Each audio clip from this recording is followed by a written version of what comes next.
What do we hear all the time nowadays? It's about mindfulness, so meditation.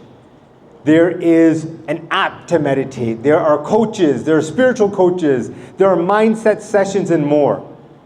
The rage is all about meditation and mindfulness. There's an industry around it. People are making a lot of money off of something that has been and should be free and accessible. But this is the problem with the Western perspective to meditation. See, in the Western perspective, what is meditation? It's a 20-minute daily task. You put on that app, you sit for 20 minutes, and you're done. It's silence, it's isolation, it's detachment. It's a tool to ignore the pain of the world. If you look how mindfulness and meditation is shaped in a Western perspective, it's very much recognizing there are stressors in this world, but saying you can rise above. You need to let it impact you. You can be detached from this pain in the world. That's the Western perspective of meditation. This is in stark contrast to the Sikh perception of meditation. The goal of meditation in Sikhi is to be meditating 24 hours a day and 7 days a week. It's to be imbued with meditation so deeply that with every breath you're remembering this divine, this oneness. The goal isn't silence and isolation and detachment. It's the opposite. It's Chardi, through understanding that everything we seek is within us. Through understanding that within us is the infinite. We realize that we have access to this endless source of energy, a kala, an energy that is Chardi, going exponentially higher and higher, not just on great days, but on the worst days. And instead of something that is meant to result in us ignoring the pain of the world, the goal of meditation in Sikhi is to strengthen your connection with the world. The God we seek to connect with isn't a guy in the sky, it's a oneness that we're connected with. And by going down this spiritual path, we are deeper in our connection with one another, with nature, with this world, and more. Now, in Gurbani, we will see many different words that talk about meditation. We talk about Simran, loving remembrance, jap or jap, recitation or repetition of the word, Dhiyan, single-pointed focus. There's a variety of terms that talk about the different forms of meditation or the different perspectives on meditation, I should say. But today we're going to talk about meditation as a whole. And in Sikhi, we are very clear. What a powerful line. Prabh ka simran sabte ucha. The remembrance of the divine is the highest and most exalted of all. Take that in. Reflect on that. Before how you look, before what you eat, before what you wear or where you go, Simran is the highest thing you can do in the Sikh way. And Simran is an action. Just a bit of a refresher on the Sikh perspective. Remember, God isn't a guy in the sky. God isn't an individual with a long white flowing beard. God isn't separate from us. God is this connection that we feel with one another. God for us is the reality of all creation, that we are all one. We are all connected. That the divisions we see are but an illusion. The truth of reality is that we are all one. But what prevents us from experiencing this oneness? It's the me instead of the collective we. And what is the me? It's the ego. Now, we're not talking about just arrogance or egotistical pride. Ego is literally the sense that you understand yourself as separate of those of you around you. The sense that you understand that you are separate from those around you. That is the ego we're talking about. And because this ego is limited and narrow in its perspective, it is the source of negativity in our lives, of pain, of lust, anger, greed, attachment, and egotistical pride, of the 5 vices. But when we recognize we're all one and all connected, we realize that the pain others experience is pain that we are experiencing. And we are then compelled to fight for the upliftment of all. The Sikh goal is Sarbat Da Bhala, to work for the upliftment of all humanity, a goal that can only be truly experienced when it is founded upon our collective oneness. So let's remember that this is our sense of divine and this is our spiritual goal. And in Gurbani it's clear, those who meditate on my divine Har Har, through the word of the Guru's teachings, are rid of the disease of the ego. Through meditation, through repetition of the divine, through focused remembrance, through internalizing our love for the divine, we lose our ego. In the same way, a piece of salt that wants to explore the ocean, as it goes deeper and deeper, it starts to break up. It starts to dissolve and merge with the ocean. In the same way, as you go on this spiritual journey to better understand this oneness that connects us all, your ego will dissolve into this oneness. You will realize that connection you have to all reality. Simran is the tool to overcome the ego. Simran is the action. In Sikhi, we're not just a conceptual people, we are a practical one. And the action that we do to become more spiritual, to understand our oneness, to overcome the ego, is Simran. Now let's understand this. If you want to be a weightlifter, if you want to be an athlete, you can't just read about being an athlete. You can't just read about that sport. You can't just read about how to weightlift. You have to lift those weights. You have to work out. You have to train. You have to do an action to get an outcome. In the Sikh way, it's the same thing. You must do an action to become more spiritual. And the foundational action for us as Sikhs is Simran, because it is the exact opposite of the ego. It is the antithesis to the ego to focus and meditate on our collective oneness. And in the same way, if you're lifting 5 pounds this week, you have to try to lift 10 pounds the next week. You have that progressive overload. That's how Simran is to us. We're not mandated to do Simran. Simran and meditation is a tool to become more spiritual. And so in the same way you must challenge yourself to grow and become stronger, or to become better as an athlete through training. You have to change your technique. You have to incorporate it in different aspects. That's how you must engage with Simran. If you're meditating 5 minutes one week, you have to push for 10 minutes the next, or 20 or 30 or more. It's a spiritual journey that you must engage in. It's also a lifestyle. If you talk to an athlete, they'll say to you, it's not enough just to train 1 hour a day or lift weights 1 hour a day. You have to dial in with your nutrition. You have to dial in with your sleep, with your regimen. It's something that becomes a lifestyle. In the same way, our engagement with the divine, our engagement with meditation must be a lifestyle. We have to evaluate ourselves and say, am I becoming more egotistical or am I becoming more spiritual? Am I listening to my coach, the Guru? Our Guru is our spiritual coach, our spiritual guide, our Guru, to walk us down this path. And ultimately, if you want to be the best weightlifter or the best athlete, you must become a student of that action, right? You have to study it. You have to sometimes fail, some steps backward, some steps forward. It's a process of learning and growing. Spirituality is the exact same thing. We are Sikhs. We are students of what? Of this loving divine oneness, of truth. That's what we hope to engage with. And so as Rupinder mentioned, we have a form of meditation. Gavya sunyan man rakhya pao. So we must sing, we must listen, we must internalize lovingly. So it's not enough just to do these actions. In the same way, you have to push your weight with all your strength to get that impact, that stimulus on your muscle. You must actively and lovingly meditate. You must internalize this meditation. You must feel it in your heart, deep within you.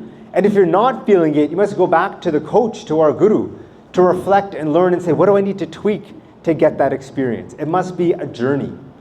And that's how pain is sent away from us and how peace is brought into our home. Now, it's so important that we sit in Sangat like this and we meditate. This is a powerful action. This is something in Sikhi is encouraged. And let's do it on our own as well. But the goal in Sikhi is to also live a life within society, to connect, to have a job, to have a family and more. So if our goal is to meditate so deeply, how do you do that while also living within society? Other spiritual paths recommend different actions, right? There's different spiritual traditions where they have sadhus who are meant to leave and renounce society and go into the jungles and just meditate all day long. Or those who escape to the monastery and say, we're going to just meditate all day long. That's how we'll join with the divine. Sikhi is in stark contrast. Sikhi says, no, live within society, have families, have connections, love and connect with your community. But balance that, or rather integrate that with the meditative and spiritual life. The goal in Sikhi is Aat Pahar Par Brahmati Aiye, to meditate on the divine 24 hours a day. We're not just told if you do this prayer, you'll get this outcome. In the same way, you have to work out to get the outcome. You need to meditate and push yourself to get that spiritual outcome. And it must become an unconscious habit. It must become something that's a part of your life. Just like a healthy person will say, I'm going to take the stairs, or I'm going to eat a healthy meal, because they know that's how they stay healthy. A spiritual person looks to incorporate these values into every aspect of their life. But how do you do that? How do you incorporate meditation and meditate 24 hours a day, 7 days a week, while still being connected with the divine? What I find so beautiful about Gurbani is that it talks about the human experience, and it gives human examples of how we can stay connected to the divine 24 hours a day. This is the difference and the uniqueness of the Sikh way. This is the entire Shabad, but I'm going to look at a few lines. What a beautiful Shabad. The boy takes paper, cuts it and makes a kite, and flies it in the sky. Talking with his friends, he still keeps his attention on the kite string. My mind has been pierced by the name of the divine. This is how we live a life where we're connected to the divine, but we're still living our lives. This Shabad so beautifully says it. Who has been it where you're driving your car, you're going to your destination, but you're in a deep conversation with your passenger? You're still focused on driving, but you're talking, you're engaging. That's how we want to live a life where we're connected to the divine. You're living your life, you're connecting with your friends, you're working in your job, but in the same way, this child is flying his kite, laughing, talking to his friends, but still connected. That's the connection that we want with the divine. That's how we live a life of meditation and connection to the divine 24 hours a day. Because when it imbues every aspect of your life, it doesn't separate you. This isn't a light switch where meditation is on and meditation is off. Our goal is to be spiritual beings who are continually connected to this divine. The young girl in the city takes a pitcher and fills it with water. She laughs and plays and talks with her friends, but she keeps her attention focused on the pitcher of water.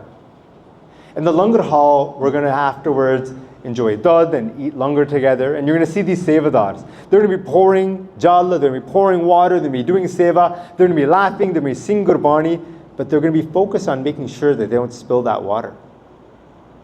That's how we must live our lives. That's how we must live our lives. That's how we must focus on the divine. We live our life, we go to work, we are productive, but our mind is so focused on the divine.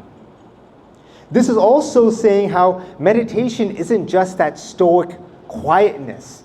It can be in a moment of joy. It can be in a moment of love. It must be in a moment of joy. It must be in a moment of love.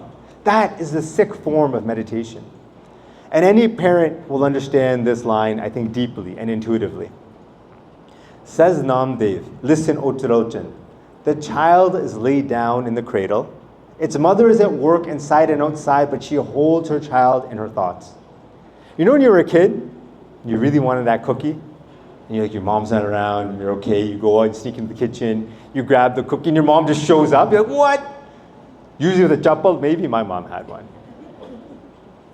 And like, how did she know? Because she never let us out of her sight. She was working, she was focused, she was living her life, but her mind was towards her kids. Any parent who's here right now, who has their kids, they can be doing anything, and they'll be thinking of their kid. Oh, my kid, where are they? Corner of their eye. That's the connection we want with the divine. That's what we aspire to have as Sikhs. The love a child, the focus a mother has or a father has for their child is the focus and connection that we want to establish with the divine. Now in the West, meditation is cold. It is distant. It is quiet. It is stoic. There is pain happening in front of you, and you're calm and you're quiet as you see it. That's not the Sikh form of meditation. Meditation for us is love.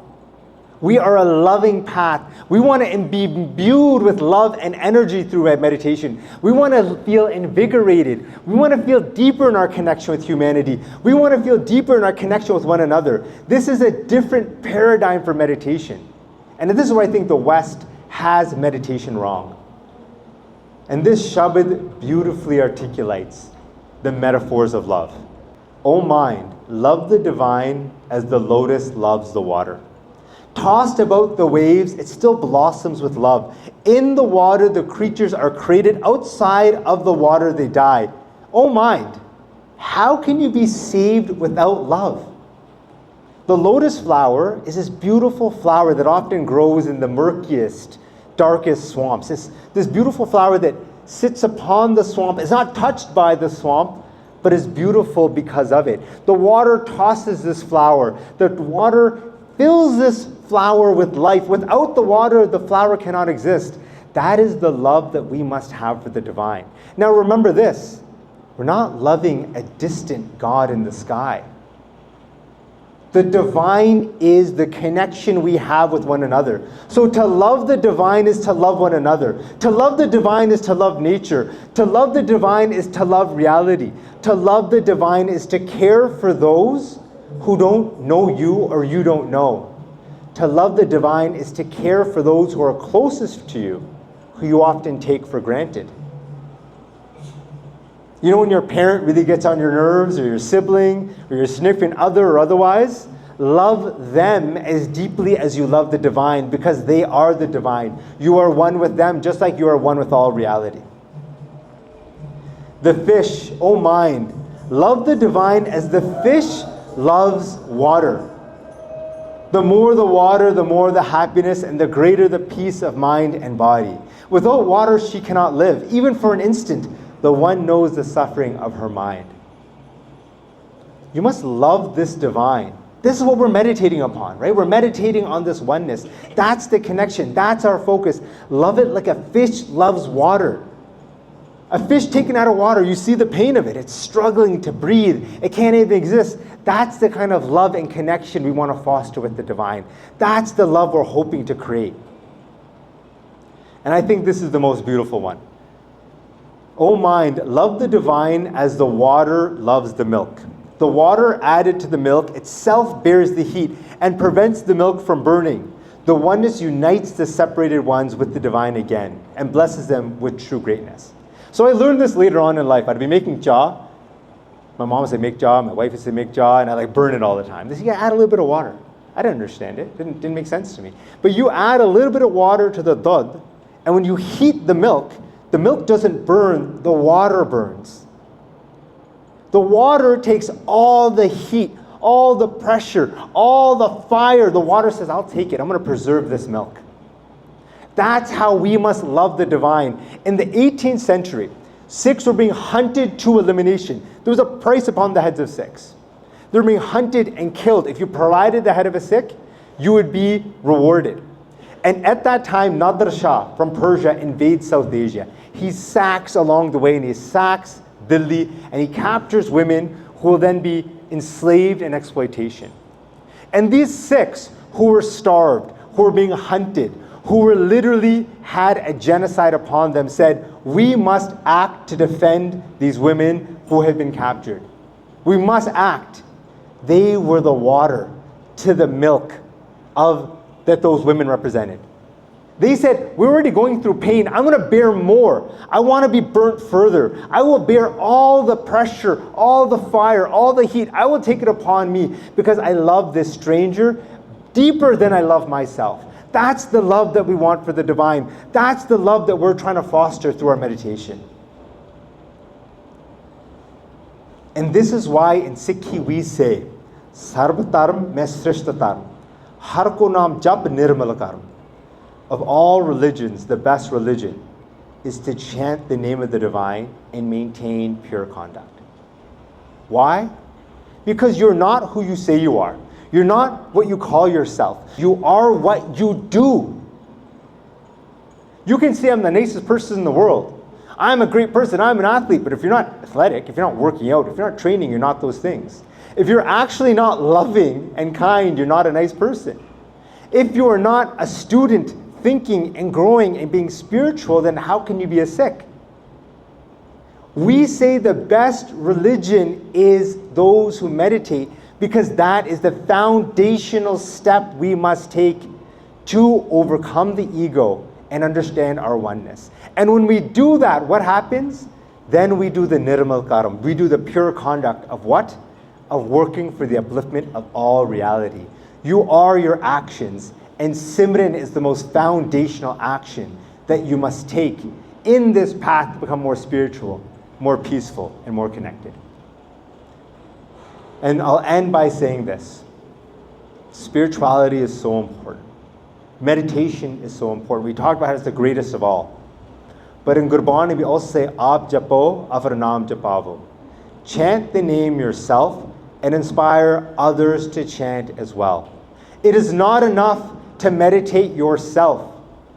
You must encourage others. This is a seed. This is the revolution of Sikhi that we must spread across the world to encourage others to realize that everything they seek is within them, not externally, but within them. That by conquering the ego, they can experience all the joy and love and peace that they seek and fulfill and reach a goal that all of us should be aspiring to. Not the upliftment of just Sikhs, Sarbat Da Bhala, the betterment of all. So I ask all of you, once again, if you want to encourage others to walk this path, bring them to this Diwan next week. Encourage them to get involved in spirituality. Encourage them to fight their ego. This is a universal concept. It doesn't matter your background. All of us will be better if we battle the ego and understand our connection. So with that, I hope you can all next week bring a friend, bring a family member, join us as we create a community that is focused on fostering this spirituality. Thank you so much, everyone. Vaheguru Ji Ka Khalsa, Vaheguru Ji Ki Fateh.